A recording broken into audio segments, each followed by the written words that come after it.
ఓం శ్రీ సాయిరామ్. భగవాన్ శ్రీ సత్యసాయి బాబా వారి దివ్య చరణాలకు ప్రణామాలు సమర్పిస్తూ ఈరోజు Sathya Sai media centre Telugu stream వారు 14వ వార్షికోత్సవం జరుపుకుంటున్నారు. గత 14 సంవత్సరాలుగా తెలుగు స్ట్రీమ్ వారి సేవలను అందిస్తూ స్వామి యొక్క ప్రబోధనలు, స్వామి యొక్క ఉపన్యాసాలని, స్వామితో జరిగిన సంభాషణలు కానీ,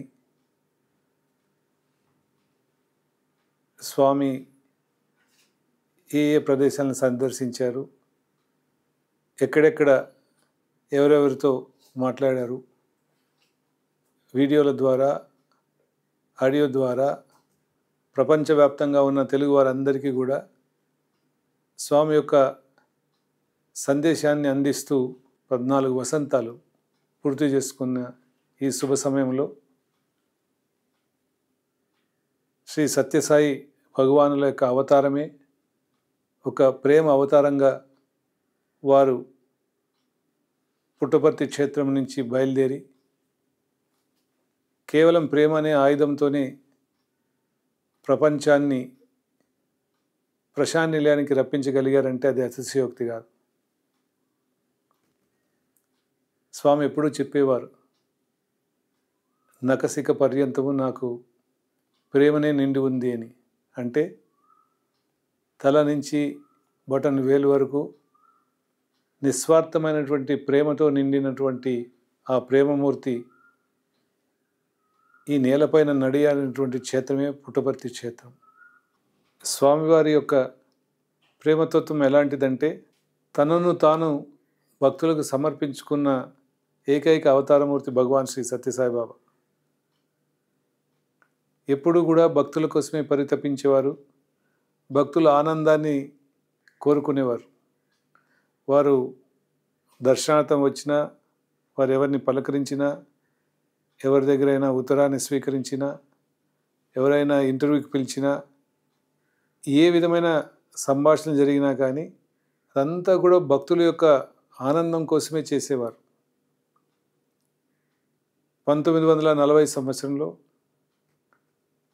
తమ ఇంటి నుంచి బయలుదేరి నేను వచ్చింది ఈ ప్రపంచాని కోసం అని చెప్పి ఇల్లు వదిలేసి తను బయలుదేరిన సమయం నుంచి తమ యొక్క 85వ సంవత్సరం వరకు కేవలం ఇతరుల కోసం, ప్రజల కోసం, భక్తుల కోసం తన జీవితాన్ని దారబోశారు. స్వామి ప్రేమ ఎలా అంటే అది మాటల్లో మనం వర్ణించలేము. వారు భక్తుల కోసం ఎంత నొప్పినైనా వాళ్ళు సహించేవారు. కొన్ని రోజుల పూర్వము సేవాదళ సభ్యులు వచ్చి వారు తిరిగి ఇంటికి వెళ్తున్నప్పుడు స్వామి స్వయంగా అందరికీ పాద నమస్కారాలు ఇస్తూ, విభూతి ఇస్తూ దాదాపు 2000-3000 మందికి పాద నమస్కారాలు ఇస్తూ,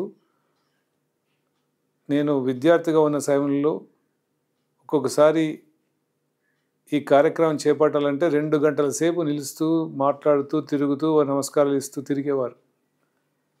ఎంత అంటే వారు తిరిగి వచ్చేటప్పటికి వారు వేసుకున్న గౌన్ అంతా కూడా తడిచిపోయేది చెమటతో.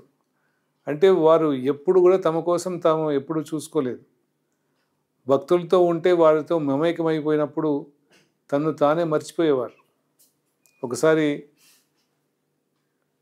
బెంగళూరులో అనుకుంటాను, స్వామి ప్రయాణం చేస్తున్నప్పుడు కారులో వెళ్ళి అక్కడ ఉన్న డివోటీస్ ఏదో ప్రోగ్రాం చూసుకొని తిరిగి ప్రయాణంలో ఒక భక్తుడు చూసుకోకుండా స్వామి ఇంకా కారులో పెట్టకనే డోర్ వేసేయడం జరిగింది. అప్పుడు ఆ కార్ డోర్కి ఆ కార్కి మధ్యన స్వామి చిటికెన వేలు అది అక్కడ స్టక్ అయిపోవడము. అప్పుడు ఏదైనా స్వామి నొప్పిని ప్రదర్శిస్తే అతని పట్ల అందరూ దురుసుగా ప్రవర్తిస్తారని చెప్పి కారు కొంతసేపు బయటకు వచ్చాక డ్రైవర్ని నిలపమని డోర్ తీసి తిరిగి తన కాళ్ళ లోపల తీసుకొని డోర్ వేసుకున్న సమయం. అంటే తనను తాను భక్తుల కోసం ఇచ్చిన ఒక ఏకైక ప్రేమమూర్తి భగవాన్ శ్రీ సత్యసాయిబాబా. ఆ స్వామి యొక్క ప్రేమ మనం అందరం కూడా పొందామంటే మనం ఎన్నో జన్మల్లో చేసుకున్నటువంటి పుణ్యఫలం వల్లే అలాంటి ఒక మహత్తరమైన మహాభాగ్యం మనందరికీ దొరికింది. వారిని చూడ్డానికి, ఆ ప్రేమను అనుభవించడానికే లక్షలాది కోట్లాది మంది ఈ పరమ పవిత్రమైన క్షేత్రానికి రావడం, వారి యొక్క ప్రేమమైనటువంటి సన్నిధానంలో సేద తీరడం అనేటువంటిది మనమందరూ కూడా చూస్తూనే వస్తున్నాం. అలాంటి ప్రేమావతారి అయినటువంటి భగవాన్ శ్రీ సత్యసాయిబాబా వారి యొక్క 100 వసంతాలు పూర్తి చేసుకునే సందర్భంగా ప్రత్యేకంగా ఈ సంవత్సరం స్వామి యొక్క 100వ జన్మదినోత్సవ సందర్భంగా తెలుగు ప్రజలందరూ కూడా, తెలుగు మాట్లాడే వారందరూ, ప్రపంచవ్యాప్తంగా ఉన్న తెలుగు వారందరికీ కూడా స్వామి యొక్క ఆశీస్సులు అందాలని, వారి ప్రేమ మీ అందరిపైన కూడా ఎల్లప్పుడూ ప్రసరించాలని, మీ గుండెలను వారి యొక్క దివ్యమైనటువంటి ప్రేమతో నింపాలని ప్రార్థిస్తూ, మనమందరూ కూడా స్వామి యొక్క 100వ సంవత్సరంలో ప్రేమమూర్తి యొక్క ఈ శతాబ్ది ఉత్సవాల్లో పాల్గొని ఆ ప్రేమను ద్విగుణీకృతం చేయాలని చెప్పి కూడా నేను అందరినీ కోరుతున్నాను. సాయిరామ్.